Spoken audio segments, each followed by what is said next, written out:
On this episode of Beer, Blues, and BS, we're going to have a very lengthy talk. And I know that sounds like a bad thing, but really, it's a good thing. Because the doc has read an interesting article all about craft beer and naming a beer and IPAs. And we're going to dissect it and give our thoughts and opinions. So get ready for that. Plus, I may or may not have another bag of mushroom jerky. Why do I keep eating this? Because it's interesting and weird, and that's going to happen. Plus, we got the Local Geek's new brew. I mean, I am fired up. This is a great episode, and you're going to enjoy it. And why wouldn't you? Because when you're here, you're in a good place. Welcome to the show. It's Howard Blues and V. Mark Kidder.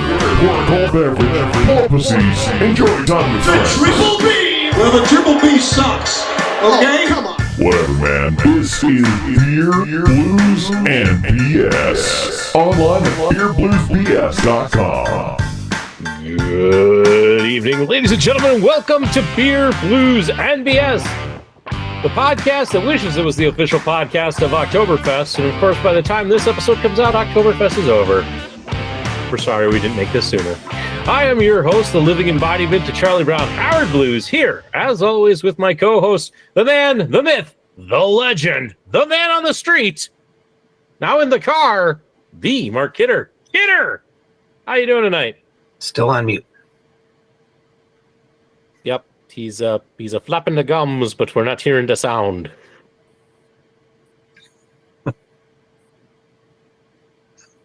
Quick, somebody call the IT guy. He's muted on the Bluetooth audio.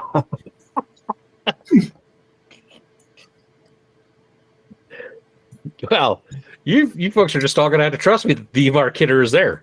This is the same problem I had a couple weeks ago.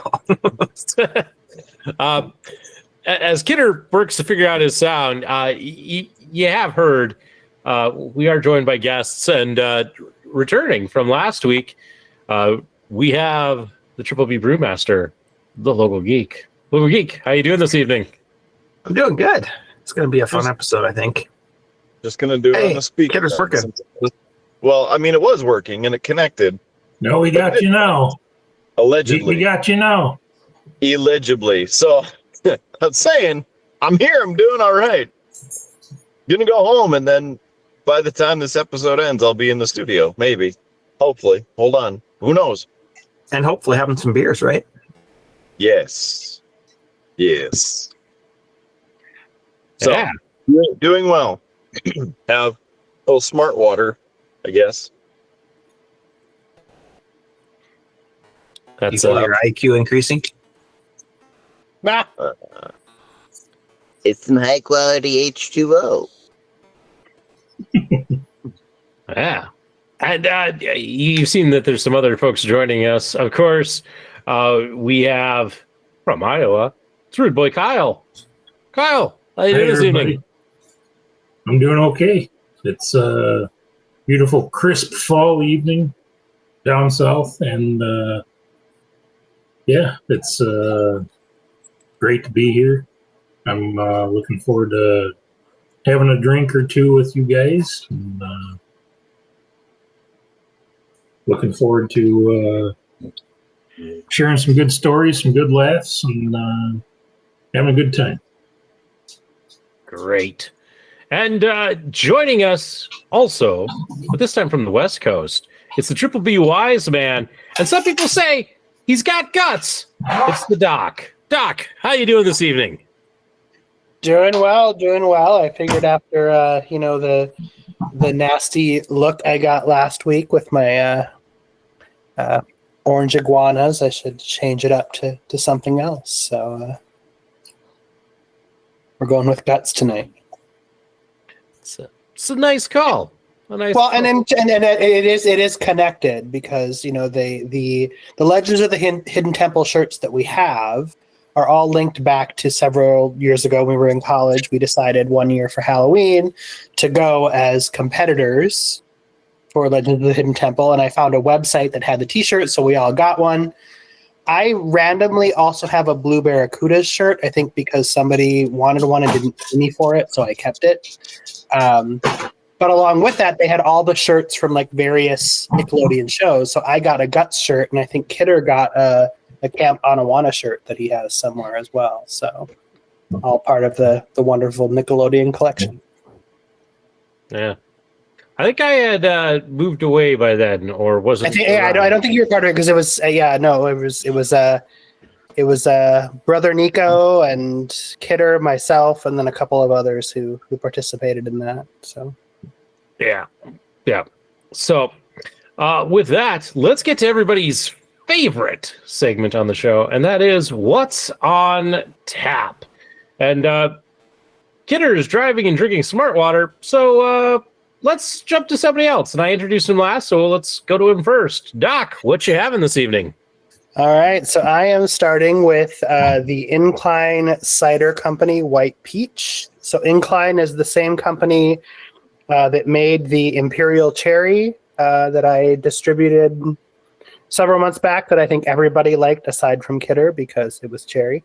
So they are based out of Auburn, Washington, which is about 30 miles south of Seattle. This is 6.9 alcohol by volume. Nice. Proudly crafted from local Washington apples, family owned, gluten free. It contains apple juice, peach juice, natural white peach flavor, organic peach extract, hops. Contains sulfites, but no added sulfite. So.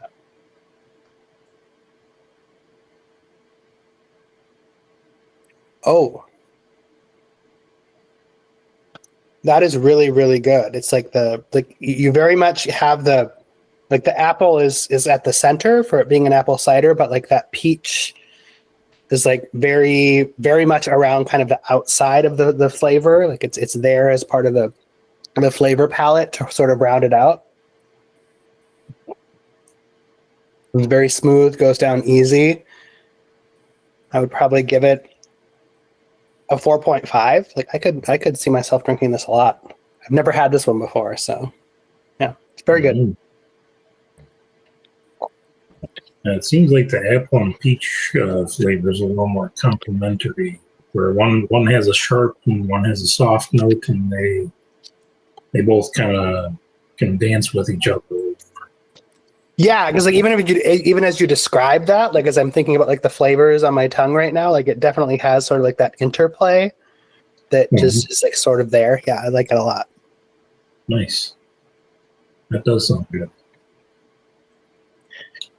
All right, let's go over to Iowa with Rudeboy Kyle. Kyle, what are you having this evening? Well, this is a classic that I found that's continuing the shutdown series of beers that I've found that are $4 or less for not only the 16 ounce, but the 25 ounce cans that are on special at the local grocery store.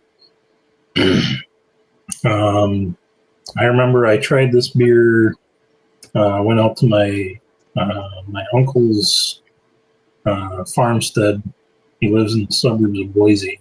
He has a pole barn full of just stuff that he's collected over the years. He's an avid garage salesman. Picks up stuff. He knows markets that people want stuff and people need. So he collects like ski boots, ski poles, and skis, snowboards, dog crates, stuff that people always want and need. He's able to sell on Craigslist, and he has a once a year sale over a 3 or 4 day weekend. And I went out there one year for a sale and helped him with it. And after the sale was done, the days he's got one of those classic beer fridges in the garage. He's got a pole barn that's detached from the house, but it's one of those solid cold. They don't make them like they used to type of fridges, and they were filled with natural ice. So an international harvester fridge. It was not, but he probably picked this fridge up from one of the garage sales. He's good with tinkering. He's good with electronics. He's good with restoring things that need a little TLC to make them fully functional again. But here's the big one, the big natural ice. 5.9% alcohol by volume, ice brewed for a smooth taste. So,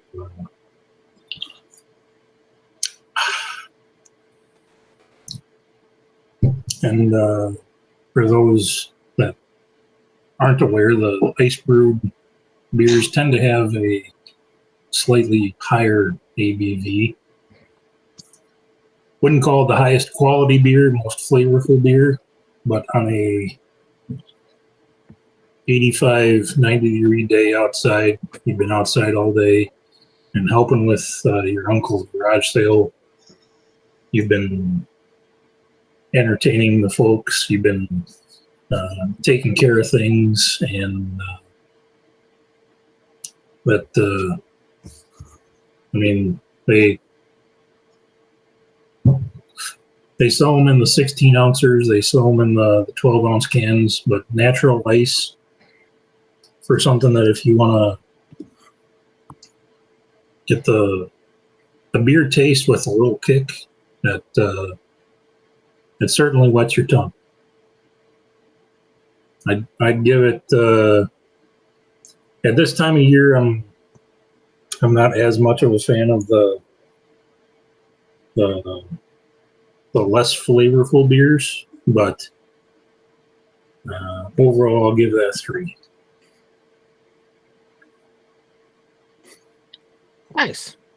Nice.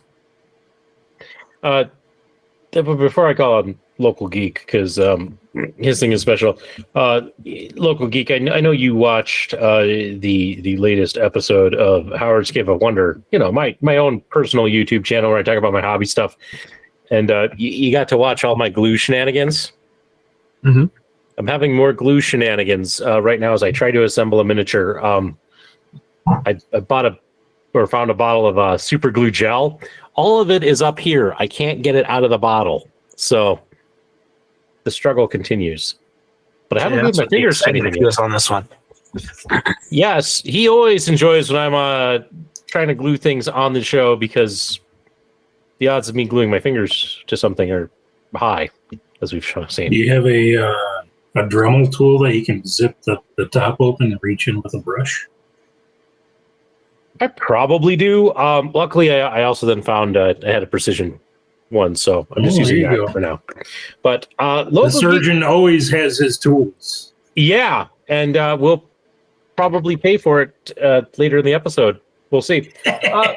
Local Geek, why don't you introduce the experiment that we are doing this evening for those of us here in the Bismarck-Mandan area? Yeah, it looks like I'm pretty well on time, as it looks like Kidder just pulled into his garage. So the beer I've been teasing for several months now is finally complete. It's a clone recipe.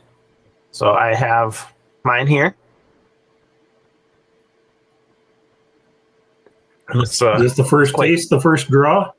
I have tried it already. Before I distributed it, I tried it. I did try it side by side with what it's cloned from. So its name is Barnfind. It is a farmhouse ale. And I've been, like I said, teasing it for a while, but it is cloned from the new Glarus Spotted Cow. So I managed to get my hands on some Spotted Cow and shared it with everybody to try kind of side by side with mine. So I had a sip of mine. I'm going to have a sip of the Spotted Cow here. There's definitely a similar flavor profile there. Spotted Cow, I do pick up a little bit more of the fruity notes. Mine's not quite as fruity as that one, but I was kind of expecting that because my hops that I used weren't exactly what the recipe called for. I had to blend two different varieties of hops to get a similar profile. I also came in at 6.59%. I think Spotted Cow is right around 5 or a little under 5. It doesn't say on the can, so I don't remember off the top of my head. But so I came in a little stronger, which was surprising, but it is what it is with a clone recipe, and the grains that I used, they aren't the exact same thing that New Glarus uses in their brews. So, all right. Well, I'm looking forward to trying this, and just so you know, hey, if you didn't check out last episode all the way towards the end, I hinted at the fact that I happened to drop mine when I was bringing it in from the garage. So, and I have a long-running history of these beers exploding on me from the local geek. So, you guys can't see it, but I have my little Osmo camera set up here to record the beer. So. We're getting the footage if this does go bad and not. So let's try. Although I have thought as I was introducing this that I've now put obstacles in the way between myself, this beer, and other things. So we'll see. But we will crack this thing open. Well, while you're cracking it open, Local Geek, what do you give your rating for the Spotted Cow Brewery version of their beer? I don't know if you have it on tap or if you recall what it might be or what it may be, but I'm interested to know.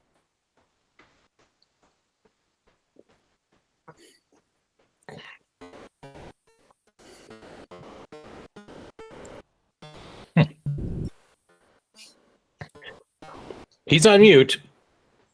So that might be a bit of the problem. He may have gotten a call. I mean, he is the IT guy. And you should turn it on and turn it off. Yeah, but how did I mute myself? Oh, looks like I gave it a 4 out of 5 one time and a 4.5 out of 5 most recently.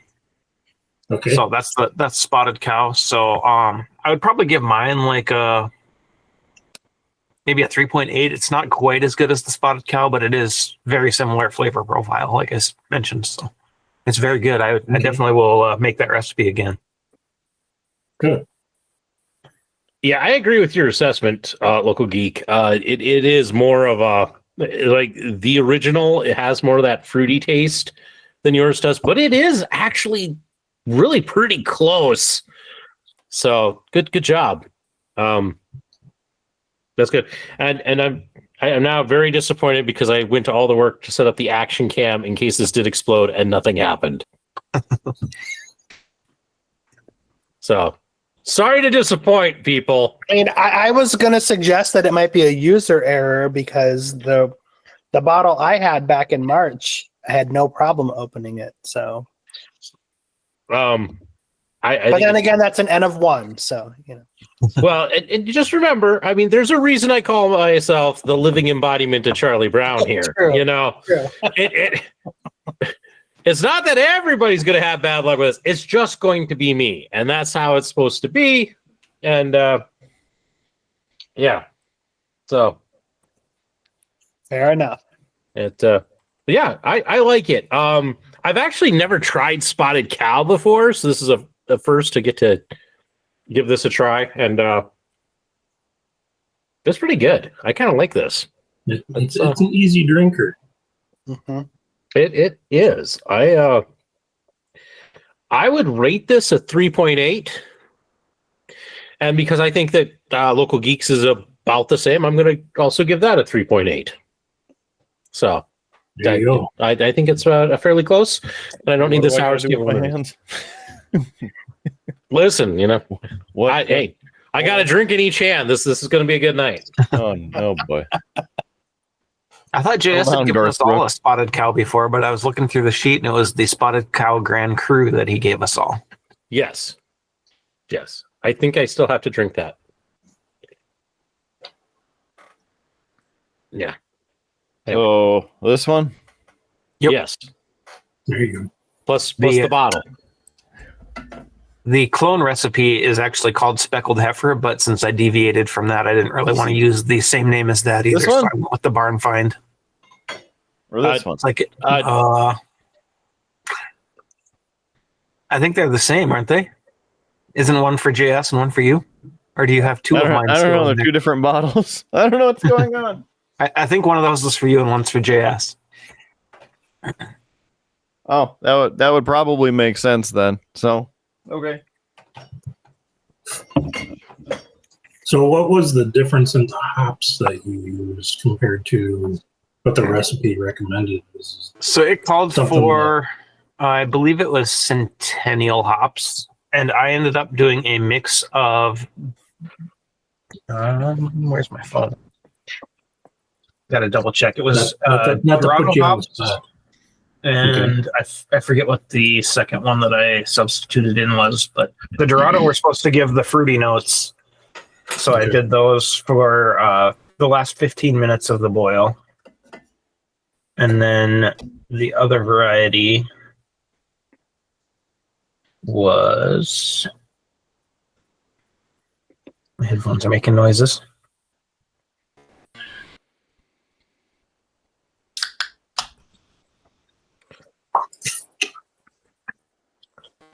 You know, with all the weird names for like hops and beers and such, you keep saying things like that. I keep thinking that that's just the weird name of the variety. You know, like, you know, type of hops I have is where's my phone and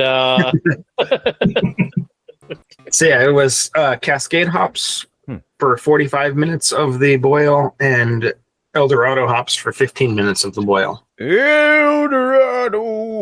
So the Cascade were the closest match overall to what the recipe originally called for. And then the Eldorado added that fruity, florally notes that I was kind of trying to match. And I think I probably should have done a little longer on that, maybe a half hour. It would have been a better match. But It's weird. The real one has the smooth taste to it, and then when you try your clone of it, it has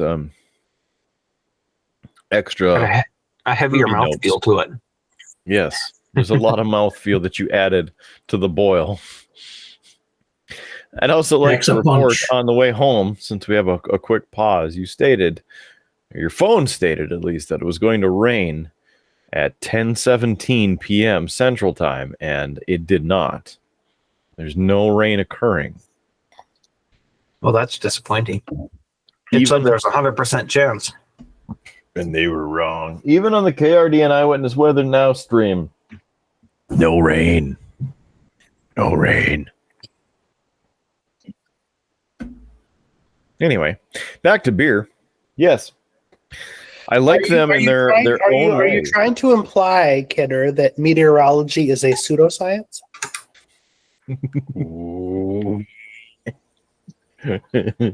Just checking. If I had a half degree,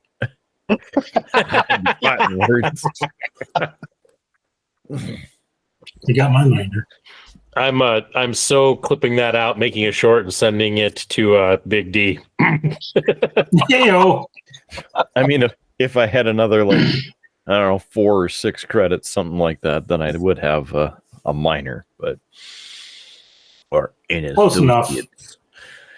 I'd be associated with atmospheric science, but I needed computer science and programming plus college algebra to say it's going to be sunny or raining. And even then, they're still wrong, like more than half the time. So Wrong.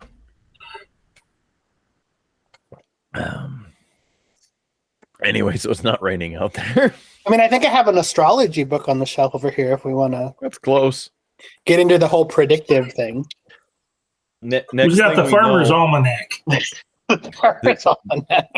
The very next thing that we know, suddenly there's a minor Venus in Gatorade, and then we're all going to be upside down in our emotions. So Mercury's in retrograde. What? Gotta have this. Cluster was the hops that it originally called for. Forgot that I had this. Amateur hour. It's Charlie Brown. The beer. Yep. You know, I always wondered, like, where one gets hops. But then the store I was at this afternoon. Bunny Farm. Well, no, but the store I was at this afternoon, which is down the street from my house, this little grocery store. That one was for Halloween. When I was in the beer section, there was a sign that said, if you're looking for fresh hops, they're over in the back of the produce section. So I walked over and they had like a whole thing of like hops. And I'm like, this is interesting. I never knew that like you could just go to the store and get hops. Now it wasn't like, you know, like it wasn't your standard grocery store. It's a bit more of like almost like a farmer's market sort of organic grocery store, but they had a Whole Foods with the sun beams glistening over the corner. Yeah, it wasn't Whole Foods. It was kind of, you know, along those lines. I usually buy my hops in dried pellet form. They almost look like rabbit food. But Yeah. I usually buy them from That's the best way to brew homebrewed.com. them. I remember back in my venture days, the website we used was Northern Brew. It's based out of Minnesota. They're the ones that actually did the speckled heifer recipe that I based this off of. Yeah, they've got a little bit of everything to try your own adventure at whatever skill level of brewing you're at. So I'm gonna hop in here because I'm about to open this and I'll have to show it off. And no, it fits. But here's a fun miniature. I think it's the next thing I'm gonna probably paint. It is the Maddie Octoberfest Fräulein. It was the special October promo mini from Reaper. Movie Gates. So she is a young woman of the Oktoberfest. The steins aren't big enough. Very discreet. And as I quickly open this and that, I believe it was Doc was reading in a very interesting article about craft beer and IPAs and the whole brewing business. And I'm bringing it up so we can talk about it. So there's Also, a nice little opinion piece in the New York Times this week, a guest essay entitled "Wacky Labels and Silly Names Are Killing Craft Beer." So it's by Mark Robichaud, and he had some very specific thoughts about the craft beer industry. The first one that he turned to was the craft beer industry must abandon the IPA arms race, and that their obsession with hops have gone too far. I love that, the arms race. Yes, I mean, part of his critique was that like they've not only like gone so deep into who can do the most IPA, double IPA, triple IPA, hazy, juicy, dank, West Coast, New England, like making up new kinds of IPAs that don't even exist in the real world. But then also cranking up he said cranking up the alcohol 10%, 12%, more than double that of a standard beer. And cites Dogfish Head's 120-minute IPA, which is at an 18% alcohol by volume. And he points out, like, beer isn't bourbon. Like, you drink a few with friends, it's supposed to refresh, not knock you out. But I think one of the things that really stood out to me in looking at it was when he talked about the flavor of IPAs, and I'm trying to find. Most taste like pine resin with a splash of grapefruit pith, and not in a good way.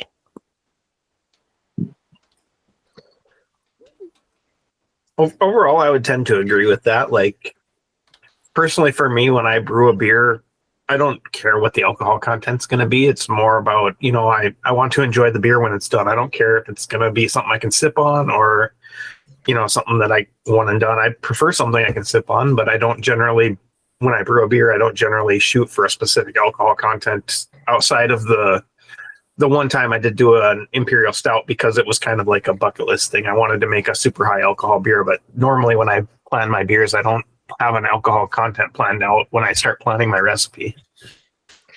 No, that makes sense. And I wonder though too, like sometimes thinking about the audience, like some people are like, I want to get as much bang for my buck as possible. Like I want to buy a beer that has as much alcohol, like much alcohol in it as possible. But what I've noticed myself is that those higher ABV beers are more expensive. So it's not like you're getting the same price of a beer with more alcohol content in it. But then like he points out in the article, like a beer is meant to be enjoyed and like sort of like sipped and in the company of others. And if it's so high ABV that it like gets you drunk in, one can, then is that really facilitating that social aspect of beer drinking? Yep, for sure. And as far as like the price goes, like in my experience, about every 2 pounds of grain that you put in equates to roughly 1% alcohol. So most of my recipes are typically right around 10 pounds of grain, which around the 5% mark. So, I mean, you're spending more money on more grain to bring that alcohol content higher, or on like a dry malt extract, something like that, or even a liquid malt extract for that matter. But yeah.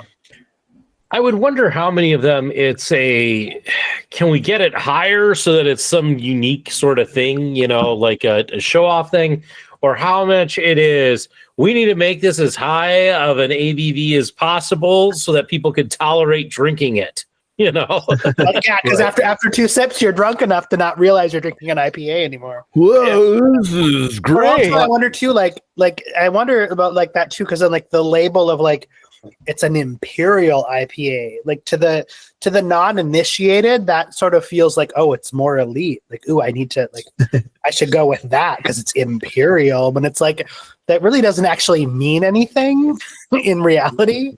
I have a good story about that actually. Big Bada Boom, who has been featured on the show before, did not know at the time that imperial typically meant a higher alcohol content. And so he picked up one of these Surly, their yearly releases for Thanksgiving, and brought it over and cracked it open at like 10, 11 o'clock in the morning and split it with me.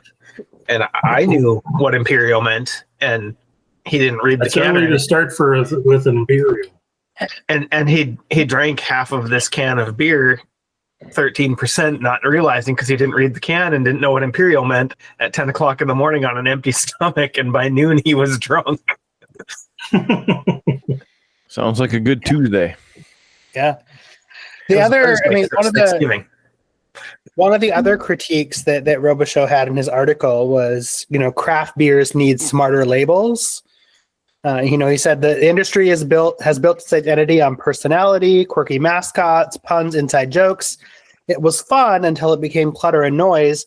My beer aisle now looks like a vertical Comic-Con merch table. I will say the one thing I will put in defense of beers with kind of crazy names, labels, and all of that, it's great content for this show. I don't disagree with that at all. Right, and even the ones he cites some weird names, like the consumer doesn't know what a sour me unicorn farts is, Purple Monkey Dishwasher, Opportunity Knocks. I actually kind of want to try Purple Monkey Dishwasher. That sounds interesting to me. But his point is like a consumer wants to know, what does it taste like? Will I like it? They don't want to just see labels, as he says here, like make labels that tell drinkers what's inside, not just what's funny at 2 a.m. in the brew house. Because honestly, like I don't know what a sour me unicorn fart beer is. And I kind of maybe don't want to know, honestly. Right. I would counter that with, usually they have a description of the beer on the can. I mean, you can look at the soda industry, for example. What is Coca-Cola supposed to taste like? What is Dr. Pepper supposed to taste like? It doesn't taste like pepper. Yeah. Go ahead, Kyle. No, good. No, I was about to say that it sounds like this guy has been in the writing industry for a few decades, finally decided to have a beef with the. It sounds like he's taking a wine tasting perspective towards I have an aunt that used to work at a winery out in California, and she's very specific, and she knows exactly how to describe a wine, and she'll be able to tell you if you'll like it or not based on the taste palette. But it feels like this guy takes a wine perspective. The wine industry is very specific in how they make things in different styles, whether it be dry or reds or whites, whatever it may be. And he takes that perspective and applies it to a craft brew industry where these people are doing the same exact thing for beer, and they may or may not be taking oodles and just a collection of you grab a handful of hops and throwing it in, but that's part of the experimentation. That's how you make. That's part of the science and the development, and you come up with something that you market to a certain audience that is willing to try something new, try something bold or strong, or it may have a great flavor, but it's easily drinkable, or it packs a punch and you can only have maybe half a can of it. And that's why they sell it in craft kegs that you say, I'm going to give you an 8-ounce glass of this because it's this high ABV. He's taking this very specific wine perspective and applying it to the kitschy naming for the craft brew industry, because it's clearly two different audiences that you're wanting to appeal to. People willing to go after something that is got a certain taste, a certain flavor, but it feels very. I've been around the industry for 30 years, and I've written these. I've been a journalist for this long, and I need to appeal to this very specific clickbaity headline that kind of draws people in, but just taking a glance at the article that you described and being cut off at a certain point, but I was able to find the full article and glancing through it. It just feels like he encapsulates the curiosity of why people try those kinds of beers, because it's like you're driven towards something that, well, I do like grapefruit overall, but if a beer were to throw something in like that, then great, I'm willing to try something. But it's I don't know, it feels like the very specific wine note perspective, where you're talking about smell and taste and aftertaste, and there's so many. It feels like you're taking a wine perspective and applying it to craft beer. So yeah, no, and that makes a lot of sense, because I mean, like in the wine industry, it is very much like sort of regulated like that. Like, yeah, and even if you like, there are all those tests and certifications to be able to like, I can sip a wine and I can tell you this is a Malbec from Argentina, and here's why I know. Like, and they do that for like spirits too, so that totally makes sense. Yeah. And even like I said myself, like I'm actually curious to try this Purple Monkey Dishwasher beer because the name is intriguing to me. Like it just sounds like it's interesting enough. I want to try it. But I want to like his final criticism is he says, you know, in addition to fixing the labels, ditch the tall boys and 4-packs. Because at some point, craft brewers decided that bigger was better. Let's go with 16-ounce cans sold in 4-packs. And he says, while single tall boys might sell well in convenience stores, the reality is that with these 16-ounce 4-packs, you're paying more for less beer, maybe more alcohol. It doesn't fit in sort of our standard sort of drinking parlance of the 12-ounce beer.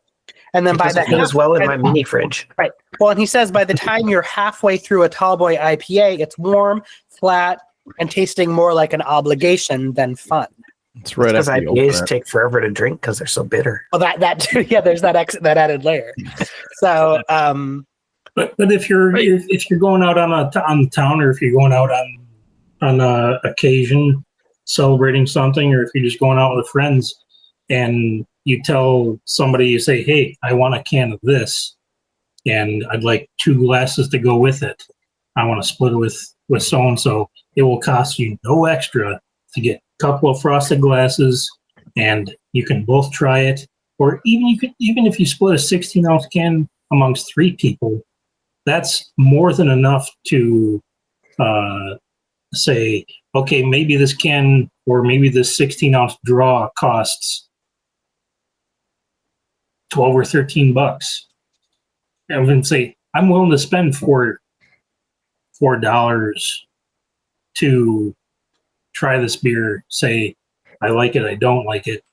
But you're able to pour it amongst 3 cans or 3 glasses, and you're enjoying it as it's meant to be, out of the can. If they bring it to the table unopened, and you say, I just need 3 glasses, and you're doing your own wine tasting at the table with a craft beer, and it's no harm, no foul, because it's hardly anything, and it's, I mean, a lot of places now you can go up to the bar and you can ask them for a small tester of a certain kind of beer if they have it on tap. If it's only available in cans, if it's only available through whatever size cans it is, then the worst they can say is no. But it takes some courage to say, yeah, I'm willing to try this beer with you. It seems like something I want to try. I mean, I remember a few episodes back I did the pickle beer, and I was like, hey, I enjoy pickles. My son loves pickles. My wife just does not like pickles at all, and she was even willing to smell the can. The smell smelled like the raw spices that you put into cucumbers and into making the pickles. But if you like pickles, that beer tasted awesome. And it's sometimes, like you said, you can take the jump on 4 16-ounce cans at the store, or you can head out to the bar. I mean, it's all part of that experimentation and the human nature, the curiosity of wondering what does a pickle beer taste like? A dill pickle beer. Mm-hmm. But well, and to me that makes sense too, because like for me, I'm the only person in my house who actually like drinks beer and cider. Because I live with 2 other people, one who doesn't drink at all, and the other one who that's just not what he's inclined to drink. So for me, I'm generally not going to buy a pack of a beer unless it's something I've had before and I know I like it. So I actually appreciate the tall boy cans, because they're often the same price as the 12-ounce can, and I'd rather get something a little bit more for my money. So I'm not going to buy the 4-pack, but I appreciate having the option to get the individual 16-ounce can. So I think that one of the things that you point out is like the perspective of like someone like speaking from the industry perspective versus like the actual like beer drinker perspective. I mean, the only thing I'm really inclined to agree with him on is like moving away from everything being IPA. Like, let's have some craft brewers focus on lagers and ales and like these other flavors. Like, why does everything have or to be experimental? But I mean, I actually think that the unique names, for me personally, they draw me in. I'm curious. I want to know more. And so like the Purple Monkey Dishwasher, the name intrigued me. So then I looked at more about it and it's like, oh, like it's this like almost like this like peanut butter great beer. I'm really curious to try it. I need to track it down. And then as well, like I said, I like the bigger can for me personally, because I would rather buy one 16 ounce than multiple 12 ounce cans. But yeah, I mean, the only thing I really agree with him on is that let's move away from all the focus on IPAs. But the rest of it, I'm kind of like, that's, and in a way, it's almost sort of like kind of like that elitist snobby thing of like everything must fit into this category. Don't give it a unique name, which is what the wine industry does. Like you have these names mean something. But I kind of like the creativity in a way of kind of having these fun names in the beer world. For me as a brewer, I like to, whenever I name a beer, I tend to give it a nod of some way to either the style of beer or relation, like Barnfind, for example. You know, it's a farmhouse. Typically, barn finds are cars that are found in a barn. So it's relatable that way. Or Chernaya Koshka, my Russian Imperial Stout. You know, Chernaya Koshka is the Russian phrase for black cat. It's a very dark beer. It's, and then, you know, it just made sense to call it black cat. But that's kind of what I try to do. I try to nod to the style a little bit with my name and then have some creativity with it at the same time. Yeah, I was gonna say I agree with all these points that have been made. The one argument that I would make with the crazy names is that while like Doc, myself, Local Geek, we like these fun names and it might intrigue us to try the beer. I do get that somebody might look at that and read it and go, and not even look at what the description is or what the flavors are. They might be turned off by just the sheer name of it. And so I think there is that, you know, that little bit of danger with some of the things you name it and people just go, that I don't know that I want to try that, you know. Yeah, and I wonder if part of that might be solved by trying to find a way to integrate like the type of beer into the name. Like I think about, the first time I toured the Red Hook Brewery, they had a bunch of different things, but they always like incorporated the name into it. And I remember one of my favorite beers from them was the Black Hook Porter. And that was the full name of it. If you just heard it's the Black Hook, you'd be like, I don't know what that is. When they say it's the Black Hook Porter, like, oh, I know it's a porter beer. So I know what I'm getting. And so maybe that's part of it is like, how do you fit the style of beer into that name somehow, even if it's just a tag at the end, so that somebody's not looking at the name and wondering like, is it an IPA? Is it a porter? Is it a stout? Is it a, is it ale? Is it a lager? Like incorporating that into the name somehow. Yeah, and I would totally agree, because there's been stuff that we've had on the show that we've read the name of, like Black O' Lantern, since we're close to Halloween. You hear Black O' Lantern, you might not like want to try something like that. You might just go, this is going to be some pumpkin spiced dark chocolate beer. I know, and that might not even be what it is. I can't even remember what it is. Go back. I drank it on this show. Future Howard will put a link up to the episode in case you want to know how I felt about it. But that is the one danger I do see in the naming things. And I sometimes think that with some of them, like Local Geek does a great job. There's a reason and then a logic behind it. There are some that you read the name and you're just like, I don't know, see the connection. There are some of those that I do think don't quite work. But that's nitpicky. I do tend to like, again, if it's got a weird name on it, I will probably drink it on this show. Yeah, and I mean, full disclosure too, part of why the Purple Monkey Dishwasher appeals to me is I have a couple of close friends who, anytime they accidentally say something at the same time, instead of saying Jinx, they say Purple Monkey Dishwasher together at the same time. So like it has this thing for me personally, but then when I read more about it, I was like, ooh, that actually has a flavor palette that I might be interested in. So I think there's also that piece too with like the creative naming is like, can you name things in a way that actually intrigue people because it taps into other things that might be part of their nostalgia or their memories or their experience. That something just like ale doesn't pull somebody in, or IPA, doesn't pull somebody in. So how do you do that in a way that might bring some of those things forward? And we're realizing you're in a competitive market, like IPA turns me off right away. I'm like, no, not gonna try it. No, get it away. So you talk about the brands, the figuring out what's going on. I had the exact same thing happen to me in the whiskey aisle on Monday. And I'm looking at this, I'm looking at this. They all look good. Obviously, it's whiskey. Looks fantastic. But this name. Oh, this has notes of caramel and nougat and a smoky finish. And you're like, they're all basically the same. I don't know which one I want. Give me one of everything. And you can't just sit and, you can't taste them all. Well, this one's like $200, so it's got to be good. No, price does not equal quality. I can attest to that. But I settled on the Widow Jane Lucky 13, the 13-year American oak. And what intrigued me with this one over really any of the others, and I bought a bottle of Bearface as well. I have to mention that I got a bottle of Bearface again because it's good. But this one specifically is pure limestone water from the Rosendale mines in New York State. And it's blended straight bourbon whiskey.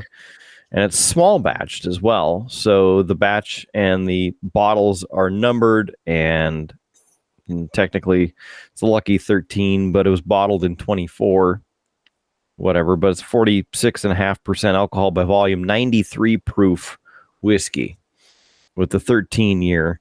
And we all know how drinking a liquor of any of the kinds, sometimes you sip it and then you get that ooh, which is what you kind of saw last episode, obviously, with like gin and those sorts of things. But with this, even drinking in just a rocks glass, no ice, just chilled a little bit, you still have the ethyl alcohol on the top, but the flavors are really nice. It's smooth. It is rich on the top.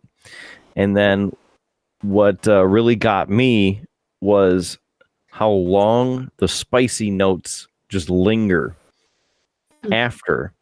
And so for me, very unique, where it's not a rye. It's a small batch mixed bourbon. And I would expect that off of a rye. But it's just very good. So obviously next time y'all are in the neighborhood, we're going to have some samples of the 13 year, the Lucky 13 Widow Jane, and go from there. But, I hope you guys like it. When you taste it, we'll probably record it, because that'll be something monumental that you guys are actually here, especially for two of you on the call. Well, but interestingly though, like that's another example of where the name itself doesn't tell you much about it, except for maybe the 13. You dig it, realize, oh, it's the age 13 years, but like the Widow Jane, like that doesn't tell you. So why do we apply that standard to like craft beer when we don't apply it elsewhere? What I also find interesting is that you're the second person this week that I've heard about that from, and heard really good things about it. So I'm very excited to have an opportunity to try it. It's kind of weird. Yeah, I think it was the YouTube channel that I heard about it on, but I don't remember for sure if it was a YouTube channel or somebody actually recommended it to me. I want to get this in, since we're speaking of trying things. Like $130. So hey, I've been trying these things and eating them on the show, and yes, if you've been with us the last several episodes, you know about it. It's from Pans. It's their mushroom jerky, and gentlemen, stop pandering. This time I decided to go with a bold, interesting flavor. And we're gonna try. Get your hand over the Zesty Thai is the flavor of choice for tonight. It's shiitake mushrooms. It's got a meaty, chewy texture, umami flavor. This is out of course, Portland, Oregon. It is vegan, plant-based, gluten-free, soy-free. There we go. I've been drinking. Earth kosher. It's got 50 grams of fiber per bag and includes ingredients such as shiitake mushrooms, Himalayan pink salt, garlic, basil, lemon, coconut sugar, avocado oil, and chia seeds. So I will say this will be the first time that I try one of these where we haven't been drinking IPAs. And I deposited last episode that you kind of almost have to be drinking an IPA for these to be good. I do have to voice though that Thai is not a flavor. I duly noted. And in relation to Howard saying you need to be drinking an IPA, shut your whore mouth. I'm just saying to make these good. I will just say, like, I live with a Thai person. I've been to Thailand. Thai is not a flavor. Is it Armani? Unless maybe they can get away with it if it's supposed to taste like pad Thai, because that is a specific flavor of that noodle dish. But if they're just trying to say like Thai flavor, that's not a flavor. Yeah, Thai chili. I will say it smells exactly like the other ones, which I've had the original and the the Applewood barbecue.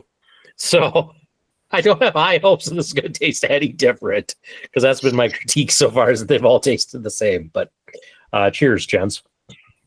Tastes like ketchup chips. Hey, don't knock ketchup chips. They are good. No, they're good.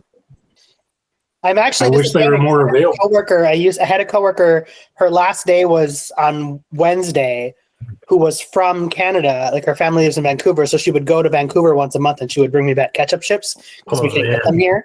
And now I don't know where I'm going to get my ketchup chips anymore.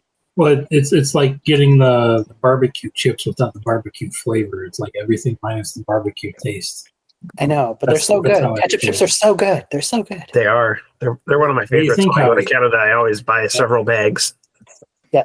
She always had in her office, she had a little cabinet, and she has like 3 or 4 bags in there. And every time I would come in to talk to her, she'd be like, "Here, take some ketchup chips." And so now I don't know what I'm going to do because she doesn't work with us anymore.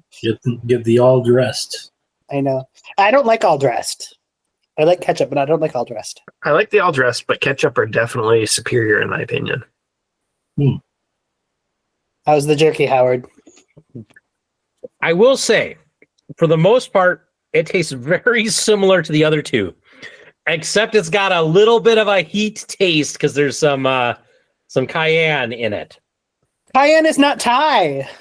Listen. I was waiting for it. No, if they're going to do Thai heat, it should be Thai bird chilies. Cayenne is not even Asian.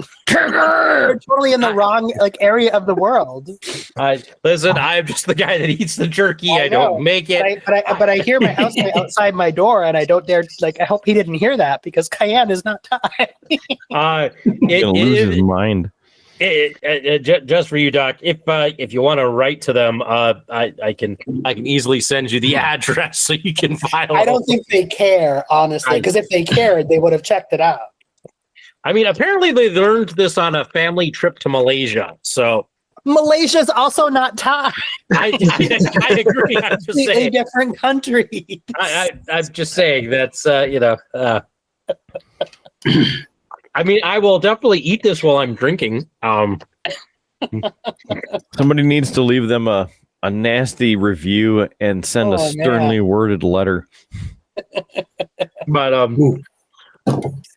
gents, I have one flavor of this left, which is teriyaki. So tune in a couple of weeks. I'm sure I'll try that at some point. Cayenne, no. Yeah, I mean, I heard a bunch of noise. I thought that the doc was throwing stuff in the room over there. No, cayenne is a completely different spice profile. It's not even here. They're not even close to each other. Allow me to really set you off. So on the ingredient list, it's one of the ingredients, organic Thai seasoning. And then That's not a thing. Well, Thai I know, seasoning is not Joe. a thing. Just wait. And then there's the parentheses to say what makes up that Thai seasoning. Here's what we got. Okay, we got garlic, onion, lemon peel, cayenne, tomato, Cayenne is not Thai. coriander, paprika, citric acid, basil, black pepper, cilantro, and white pepper. That So is it. honestly, I think you could argue all of those might fit except for the cayenne. Yeah. I'd say the coriander and the Coriander, I mean, coriander is not typically, but it's close enough. they associate Cilantro that is with used in a lot of of Thai dishes. Like a lot of those make sense. But the cayenne is not. It's not an Asian pepper. It's a Latin American pepper. Like, kind of like buffalo. oh God, I haven't seen those ones yet. I've seen all the other. That just makes me sad. That's weird. I have not seen those yet either. Yeah. This is what happened. these- So she sold the company to Hershey's, and then Hershey's decided we're going to do whatever we want with it. Mhm. And so, Yeah, it's still marketed as the Hershey Salty Snacks Company. yeah, These she aren't sold salty. the company, which I get. It got bigger than she could manage because she was retired and she never imagined it would become this national thing, which it became. Damn it, Dot! Well, The pretzels aren't salty. Rude Boy sure is. Yeah. So it used to be like before it went Nope, national. Nope. Yeah. Before it went national, I had people that I brought it back once from North Dakota, and then people would come to me and say, "Next time you go, bring me back more Dots pretzels." And then it went national, and then you could get it everywhere, and then it became way too big for her, so she sold it to Hershey's. And I feel like since she sold it to Hershey's, the quality has gone way down. And in fact, people I know who always ask for it, they don't even go buy it anymore because I think it's not as good as it was. Well, do they still have the Pride of Dakota sticker on them? I don't think they do anymore. Though I think the last one I bought didn't I have it on. doubt they can because it's not made here anymore. Exactly. They closed down the factory, so they lost. Yeah, they closed the Velva factory. Right of for the sure. barcode right there at the heel of the bag right there. Yeah, they closed. Where the was your Velva bag one made? for sure, so it's not even. No, it used to be there was like a factory in Velva and like one in Arizona and one in like somewhere else in like the southern Midwest. So because I mean, they were look still at that a factory in ingredients North list. Dakota, they could say that. I'm sure They Dot closed the would not approve of that. Yeah, they closed the Velva. I mean, it's nothing compared to my organic mushroom jerky. I mean, we need to go into the archives and find a 10-year-old bag of Dots. Stat! Go to the archive! Let's see the I'll difference. have to call my Uncle Mark up in Idaho to see if he got any. Because he'll collect anything. We know a guy? well, I was going to say, we actually have some in the Heritage Center collections, in the state collections of the Dots Pretzels bags. Like the original Dots. I think so. I think we got them before the whole thing. Slice one It's open. not going to be the buffalo, but we need to. No, buffalo was not one of her flavors. Yeah, because it was original. That was Dots Pretzels. It's original. Original. That was the only one she had was original. Yeah. What does it smell like? Sadness? I'll say it if you were to take like maybe like a Buffalo Wild Wings mild type sauce. You need some ranch? I mean, probably could go. Oh, yeah. Now that you mentioned that, you could go. I will say the original ahead. ones are good. I appreciate the like honey mustard ones because I like honey mustard pretzels, so those are okay. But the cinnamon ones, I did not like. I did not like the Southwest ones. I've not seen the buffalo ones before, but I would guess I probably wouldn't like them since I didn't like the two most recent ones that they came out with. But yeah, these are from Sam's Club, so they may or may not be. I might have to send a bag to all you guys because Is that going to be this year's fruitcake? Open the box. It's a present. You get a bag of Dots Buffalo. And No, Zesty it's, Thai mushrooms. Get the hell out of here. no. Send it. I say it's Zesty. That's the other thing. That's the other thing. Zesty is not a descriptor of Thai food. Like, what is going on there? Like, Thai food is not. Round two. I mean, yeah, the timer went off, but who am I to stop you? I mean, we went short on the last one, so I mean, we're making it up. It's all right. We got pretzel rants. We'll do it live. Rants. I still have like 2 half-full beers here because I'm trying to drink them at the same time. the other thing with that argument is it's like when you're having a heated argument and you get to that stopping point and you leave the room and then you remember something that you need to argue about and you come back to make a great point. That's what just happened. Anyway, Rude Boy, round 2. What you having? What did you just crack open? Well, not pretzels. That's what he's having. He's dipping it in ranch. Unfortunately, these are previously cracked, and he had a sniff. Yeah, I'd say my if I were to give my review on Dot's Pretzels, knowing what the original tastes like, it's like comparing IPAs with a guy that lives in the East Coast that only tastes wines for a living, and then he decides to jump into the venture of reviewing craft beers. But rolling over in her recliner right now. She may be. Bless her soul. I'm assuming she's still alive. That's why. But you can open it and you can smell it and it won't overwhelm you. It's got a little bit of tang, a little bit of heat to it. Not to say tang as in a Thai flavor tang, but your traditional mild. It doesn't overwhelm your senses. You can run off the bag and still enjoy the aromas. But I'll say that it's the traditional amount of salty taste and just the right amount of not too spicy buffalo taste. It's something that they obviously sold out to Hershey, so they're wanting to go to a much wider audience and much more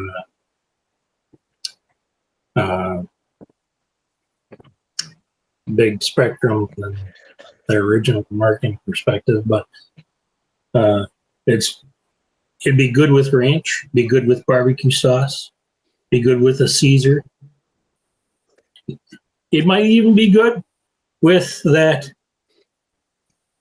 Mark Kidder favorite, the Russian dressing.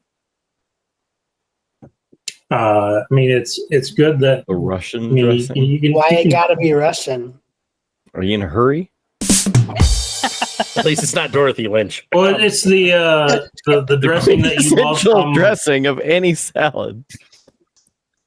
No, it's the tomato. It's the tomato hybrid thing that the what you might call it restaurant going with Outback. I know it. Tomato.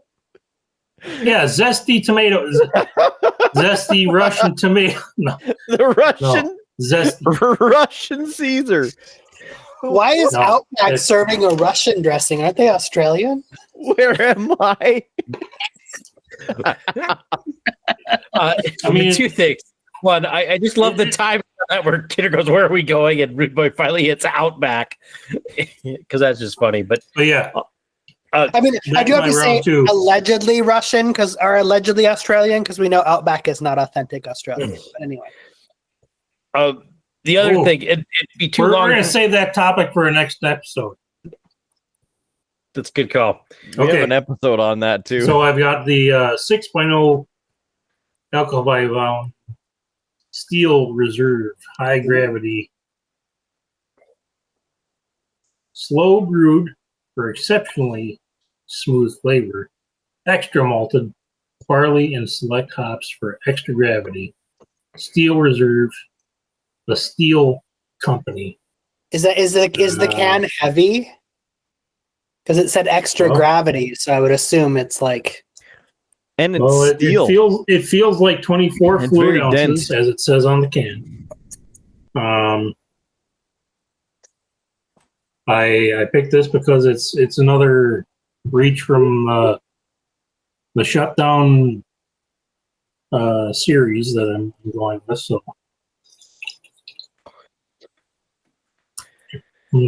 I hope Howard puts, as in future Howard, I hope he puts, every time you say shut it down, a picture of John Daffer.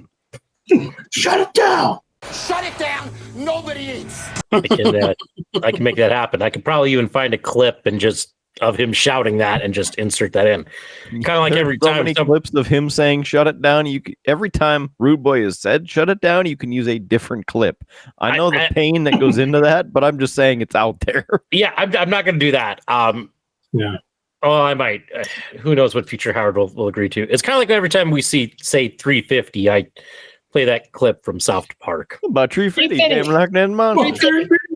But 350. It was about that time I realized Girl Scout was 7 feet tall and glowing red eyes and looked like it was from the Paleozoic era. Yeah, the only switching on that is I go between the two parts. The one where he goes, I'm going to need 350, and then the other one, which is, I need more no 350. I'm going to need about 350. Like, that's it. That I. And then you have Kyle going, I ain't got no 350. I don't got no 350. The one that give the Steel Oh, go ahead. No, go ahead. Go ahead. No, I was going to give the Steel Reserve a 2.9 because they're clearly reaching for a flavor profile. Excuse me. And they're trying to really balance it buffalo. Yeah, right. They're clearly trying to get you a decent buzz with a high gravity 6.0 ABV. I'll give them props for doubling up on their marketing because you can view the can from one half and you spin it around and it says the same exact thing. So if I were to read the side, it says the 211 mark based on medieval symbol for steel. There's only on Steel Reserve. High gravity lager. If you use the nearly twice the ingredients. Is that radioactive water? Normal lagers. Heavy water? And brew for over twice as long as many quality beers. So, I'd say it feels like maybe a Walmart version of the natural ice. They're clearly going for something similar, but they peak it just a little bit on the ABV, but the quality is just a step down. But cheers to round two. I wouldn't recommend it. The quality is just a step down, but they're trying, damn it. Yeah, they can't reach perfection in the first try. They got to make several years of batches worth. I'm glad I have a snack to go with it. So I have to say, Howard was holding up some like random figurine there, and it was blurry at first. And so for a moment, I thought it was a Labubu, and I was very concerned that we were going down that rabbit hole, and I was not prepared for it. No, but thankfully it's not a Labubu. Gummy bear. Not a Labubu, and we're not summoning a demon. It's the Jerry Garcia. As per No, as a guy with a certain particular set of hobby skills, when my kids break toys, I get to fix them, and so I have this like 3D printed gummy bear that I fixed for my daughter. And no judgment, because I actually saw an article the other day about like there was some guy in California who is a teacher who on the side creates custom Labubus and makes more money on his custom Labubus than he does from his teaching job. So, like, if that's what you're doing, I'd be like, oh, more power to you. I just wasn't prepared to see a Labubu in the middle of the broadcast. Yeah, no, sorry. Yeah. I also got to say this because otherwise I'm going to forget it and future Howard will be upset. I cracked up randomly earlier because while Kyle was talking, something he said just triggered the thought, and it's going to be the title of this episode. It's an old reference to the Blues Brothers, but I want to just title this episode, We Have Both Flavors, Zesty and Thai. Oh, we got both kinds. Yeah. I Western. I thought of that, and I was just I was cracking up for a while because I'm like, that is great. And I've been trying to get it in there before we got too far from the Zesty Thai rant. But anyway, I'm saying it now because otherwise I'm going to sober up and edit this episode. I'm going to be like, there was a great title somewhere during the episode, and I don't remember what it is. So there. You should put the title as THAITLE, Zesty, and Zoomed in. I'm getting the cut. I'm getting the cut. Okay, I got one of these beers gone. Got to finish the other one. And probably on that note, Kidder, we've been talking for quite a while. We need to wrap this episode up before I eat more mushroom jerky. And to do that, we probably need to get to some cheap plugs. Yeah, you should probably stop nervously eating all of those because pretty soon I get hungry, man. It's like I'm listening to be you more talk. salty than you already are. Yeah, I want a snack. It's handy. It's right here. Is it gluten free? They are gluten free. These are. I don't think these are. It doesn't have to. Yeah, one of these many badges they have. One of them says gluten free. Do we need all the badges? Where we're going, we don't need no stinking badges. I mean, I'm painting shields. Any? That's a like Captain America. No, I got a project. I'm painting as a. It's now really late, but as a going away gift to a coworker, a Viking longship. And when I decided to do that, I didn't realize that it came with like 32 shields to paint. And then again, as I said, sometimes future Howard is a little bit of a tryhard. I decided that I would hide within the paint jobs of the shields references to that person's time when they worked with us. So that means I have to paint like custom images for all of that. Now, what did we learn? Yeah, well, I mean, Not listen, a damn thing. If you saw the episode where I started walking across all of North Dakota, you know this. Howard gets an idea in his head and he just has to finish it. It's a weird compulsion. But anyway, we were doing cheap plugs. So enough. This isn't the therapy couch. I mean, we hadn't really started because we had to figure out what's going on with you first. But I mean, I've been drinking. That's all you really need to know. I will say that earlier last episode, I was called an alcoholic, and I said, yes, this is my meeting. So there's that.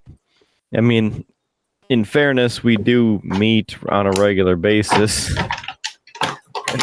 So we could be considered alcoholics because we go to a meeting on a regular Yeah, but basis. the first step is admitting you have a problem, and have you done that yet? Yes, because we have a meeting. The problem is we keep having the meeting. Nothing happens. and nobody watches. Well, except the one person who told me that he watches because our voices are soothing and so he can fall asleep. It was not You're me for the welcome. record. Son of a- so, yeah, cheap plugs and things. Basically, just go to the website, beerbluesbs.com. If you're listening to this, all of the links are in the show notes, so please click them and then go to them. One of the links you'll see is the Killer Kidder Show on Spotify, my custom curated playlist on Spotify with millions, no, not millions, but lots of music. And in fact, if I pull it up right now, this very second, and I take a look, there's 654 hours and 45 minutes of music curated. That number is lower than the last time that I mentioned it on here because Spotify recently changed their rules and regulations and have downgraded playlists to only 10,000 songs. So, out of the 17,000 songs that I had on the playlist, they are now down to 10,000 only. So, if you want the extra music that I had, you can go figure it out on your own because it's not on the playlist anymore.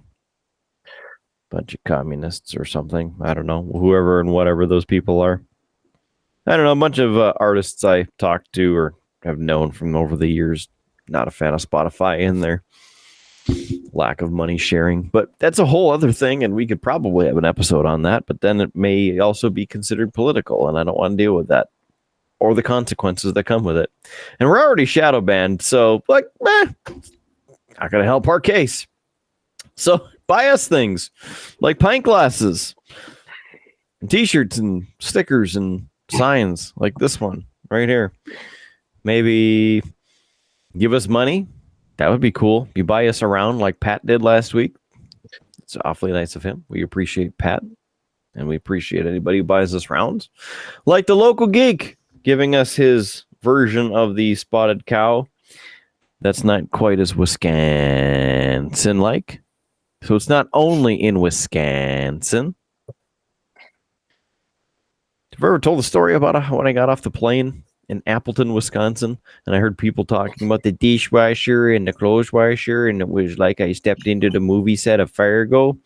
It's unbelievable because people make fun of us for our accents up here in the Northern Plains, but in Wisconsin, oh gosh, that place was crazy, and I was happy to leave. Okay. Let's see. Buy us things. Facebook, Instagram, like, share. Help us get to other people, even the people in Wisconsin, because clearly they need help.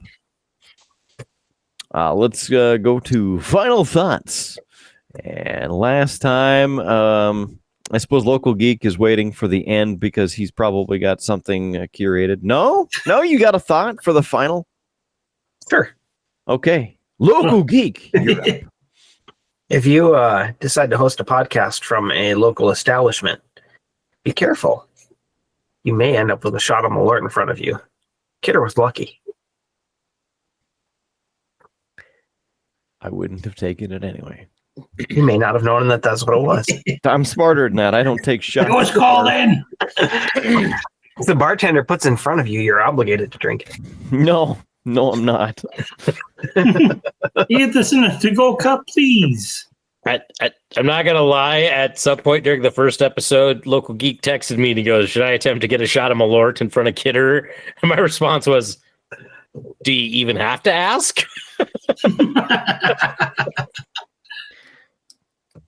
I mean, y'all know that I'm smarter than that. But you've been drinking, so there's a chance. No, I'm not going This to is fall for sent in that. from the podcast. And you also had Pip with you, who may or may not have ever had Malort. I don't know. Well, I wouldn't do that to him, okay? But once again, you may not know what was in the glass.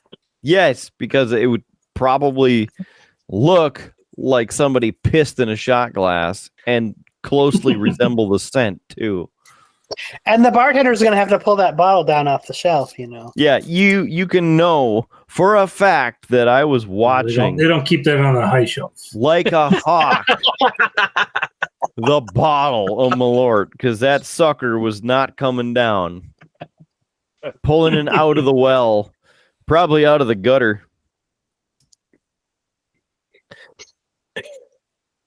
Any other comments related to that? No, I think we should move on with final thoughts. That was a good thought. Is that your thought, Howard? Final thought No. for you. Move on.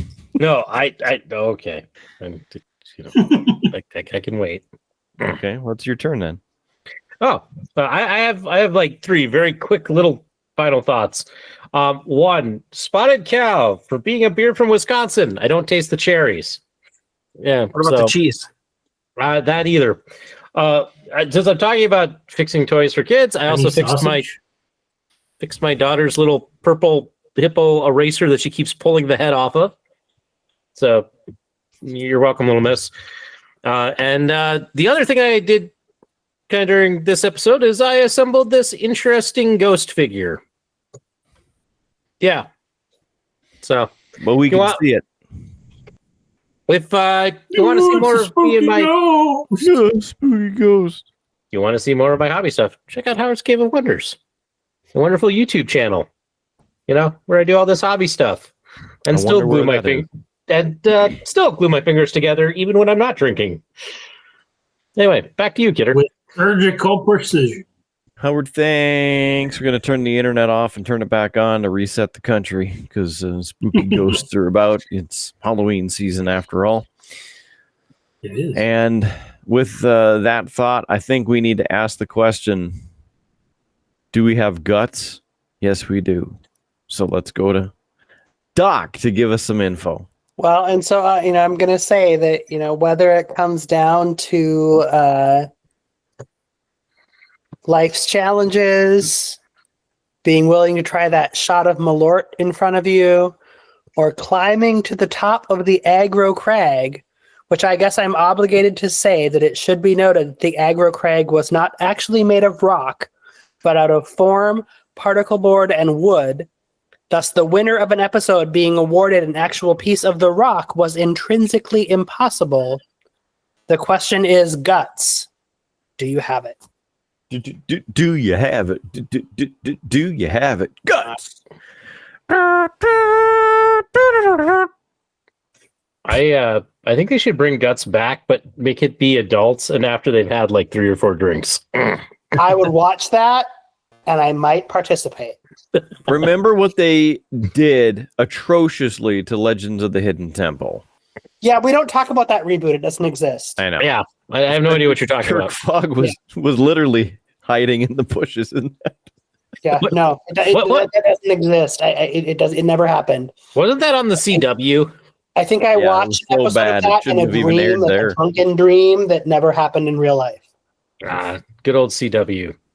Stands for cringeworthy. No, but Penn and Teller's Fool Us is on there. That's a good show. I don't know. So I mean, I will say, like, I watched the first episode with friends who were not big fans of the show, like I was, and we all agreed it never should have happened. So we pretend it doesn't exist. Doesn't exist. Never happened. It was terrible. I watched it and I was embarrassed that I watched it. No, you didn't watch it. It never happened. Oh, never. Okay. It never happened. It never happened. It's a very good point. It's not canon. It didn't exist. It never happened. It's true. Kirk Fogg was the only host. Even though he was creepy, he was the only host. Maybe somebody watching or listening will finally take that Blue Barracuda shirt off your hands. At this point, like it's in my rotation, even though it's fine. It's fine. Never was a fan of the Blue Barracudas. I wasn't either, but yeah, it's here. I wear it underneath other things. It's all good. Yeah, it's good. just an undershirt or one of those things that you're embarrassed to wear in public. I get it. They never won anyway. Silver snakes for life. No. I know orange iguanas. I know. Purple parrots, man. Purple parrots. Oh. Yeah, what's their win-loss ratio? Yeah, who cares? It's not about whether you win or lose, it's about how you play the game and how often you escape for Kirk Fogg's clutches. His lair. Yeah, his lair. His scary lair. Up at the top next to the... Never mind. But I still want the aggro crag. You don't. That's the thing. It's not actually. You don't actually get a piece of it. You get a random glowing piece of plastic. I'll take it. It's the symbol. Speaking of symbols, Rude Boy's about to give us a symbol if we don't get his final thought. Well, take 2 of these. Take 2 of these. Yeah, it was awesome to be with you guys again this week. It's been a week of dubious quality beers on my end, and I don't know how much longer the shutdown series is going to go, but I'll do my best to find some better quality brewers for the next time. But regardless of the quality, I'll bring the opinions, the thoughts, and hopefully, if you guys can find them, good snacks to go along with them, then it'll be a good time. And thank you guys for having me. It's been an awesome time. Well, thank you guys. And on that note, it is time to close the doors in the tavern for tonight. I'm still Mark Hitter. So for Howard Blues, for Local Geek, for Doc, and for Rudeboy Kyle, thank you for being here for this and every episode of Beer, Blues, and BS. Remember to keep your glass at least half full. There's free beer tomorrow, and we will catch you on down that IT-riddled Tuscan Highway. Have a good one. See you in the next episode of Beer, Blues, and BS. You have been listening to a UA production of Beer, Blues, and BS.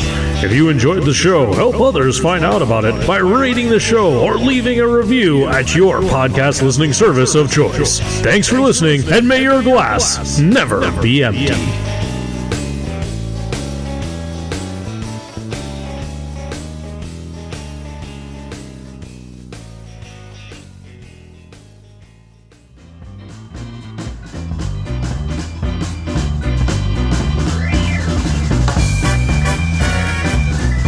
UA Productions presents A Glimpse Behind the Curtain.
The Geek's here. Yes, he is. And now he's gone. Was. He came, he saw, he gave up on the show. And Mark isn't showing up for me. I don't know if that's...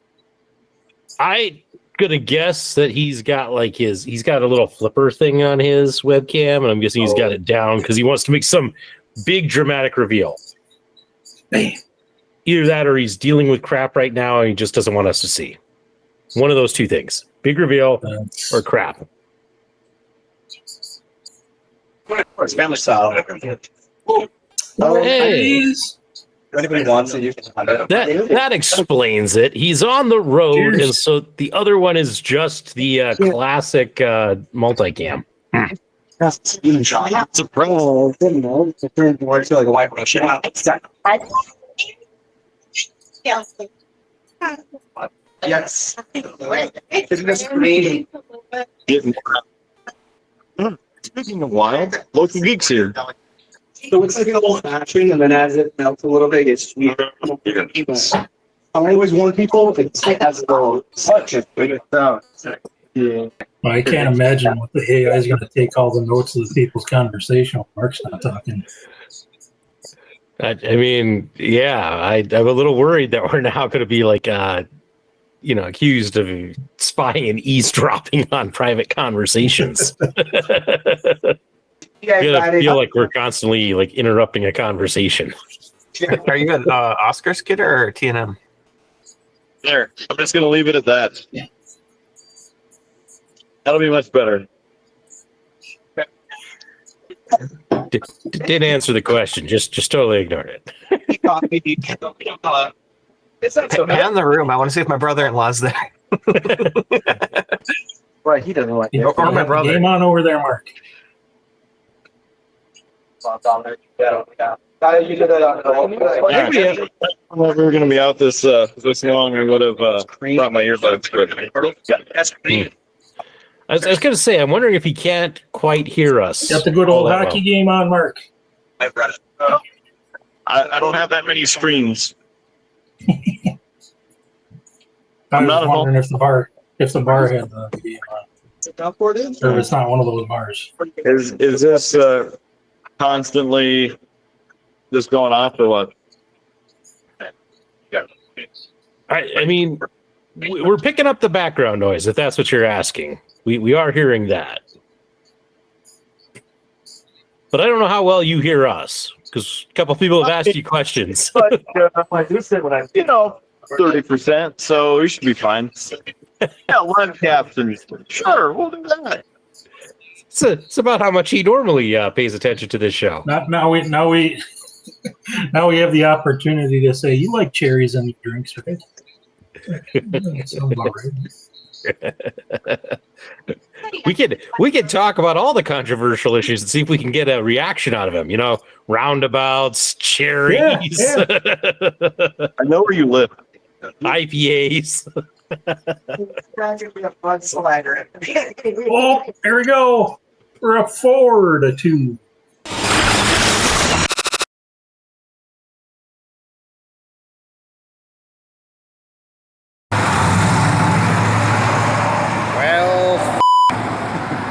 At least I wasn't driving this time. Florida HP. Talk about a sketchy place to get into an accident. This whole bridge deck shakes every time a car goes by. Coming to you live from the Triple B, I am JS Gunslinger, and this is Cafe du Monde.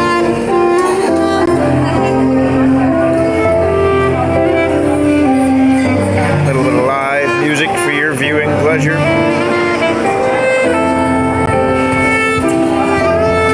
See you next time. Hey, Kidder, you Oh, can I purchase know. it. I know, but it's really which one do you get and how big are they? That's the question. Okay. Because like $50, $45, that thing's probably this big. I'm not gonna get fooled. Right. XL high quality trophy.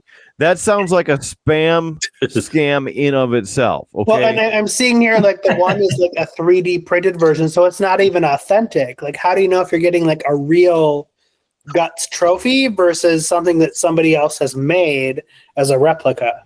Yeah. Right. $225. I could see getting that one because it comes with the radiation, and that's really what I'm looking for.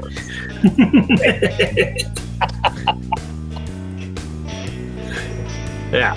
Anyway. Oh gosh.